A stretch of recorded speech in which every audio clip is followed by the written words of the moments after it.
We told you a bit earlier in the show that Bergen Reilly has been named Big Ten Setter of the Year for a third consecutive season.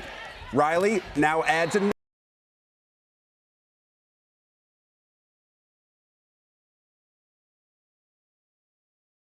with all of Nebraska's team success. Reilly becomes the Huskers' first Big Ten Player of the Year since 2013. And we are thrilled to welcome Bergen Reilly into the show. She told me just before we started that she had no idea why she was with us. Now she does, not just setter, but also Player of the Year. Bergen, first and foremost, congratulations. What's your initial reaction?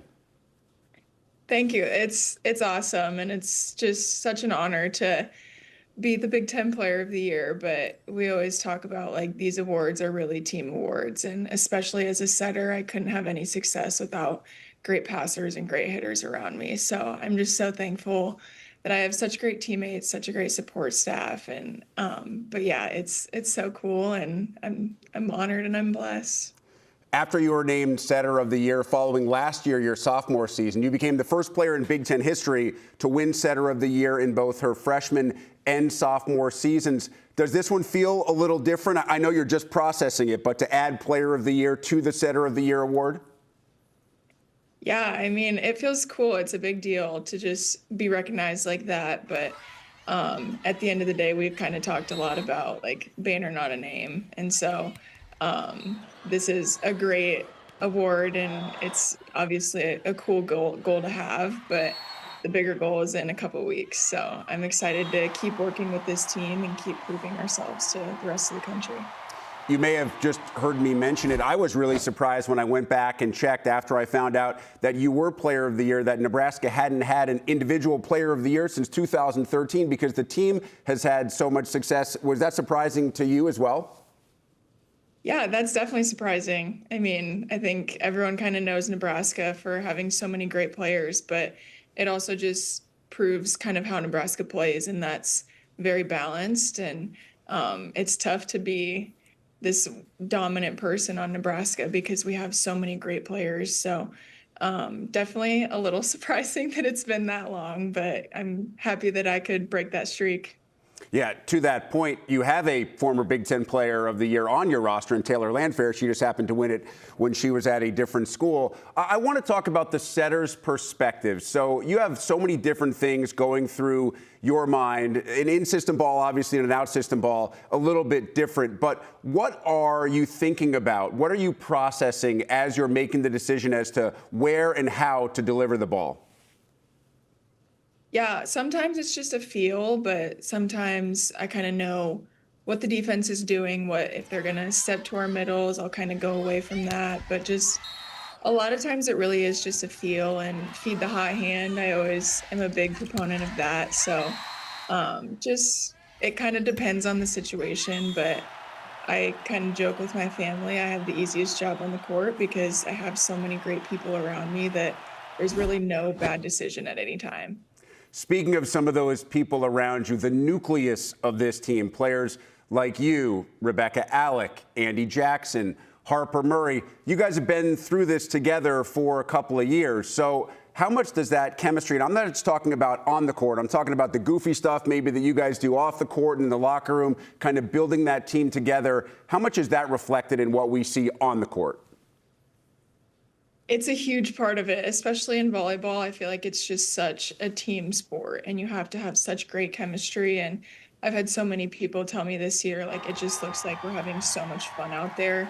And that really is the truth. Like, we just enjoy being around each other. And that was one of the main reasons I came to Nebraska, was because they put such a big emphasis on culture. And now getting to be a part of that, it's something so special that I'll never forget.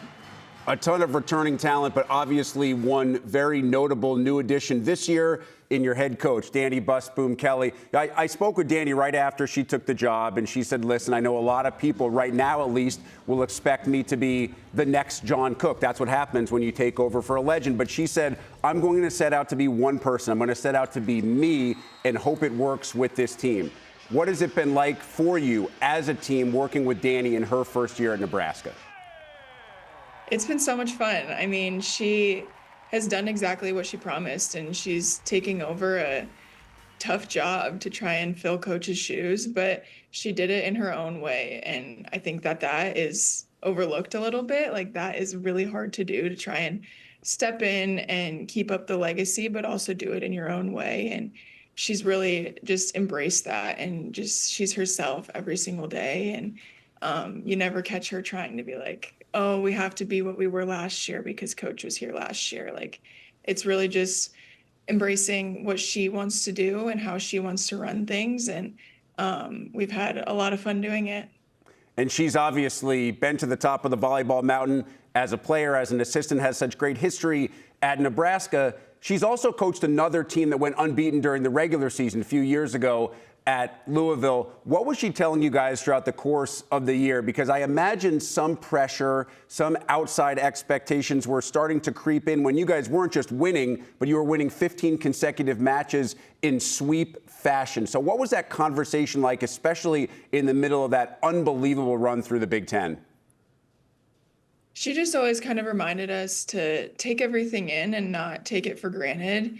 When you're winning that many games and that many sets in a row, it can be easy to kind of get caught up in that and not really enjoy the wins as much. And that was really something that she wanted to make sure we weren't doing. She didn't want winning to be a relief. She wanted it to be exciting and be really fun for us. And then once we lost a set in California, it was kind of like, okay, like, we're happy, like a weight's off our back, and we don't have to keep thinking about whatever this set streak is that we don't really actually care about. But so it's fun, and she just reminds us every day to look at the opportunities we have and just really smell the roses and take a minute to realize how cool it is what we're doing.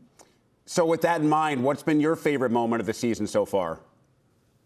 Oh, that's a tough one.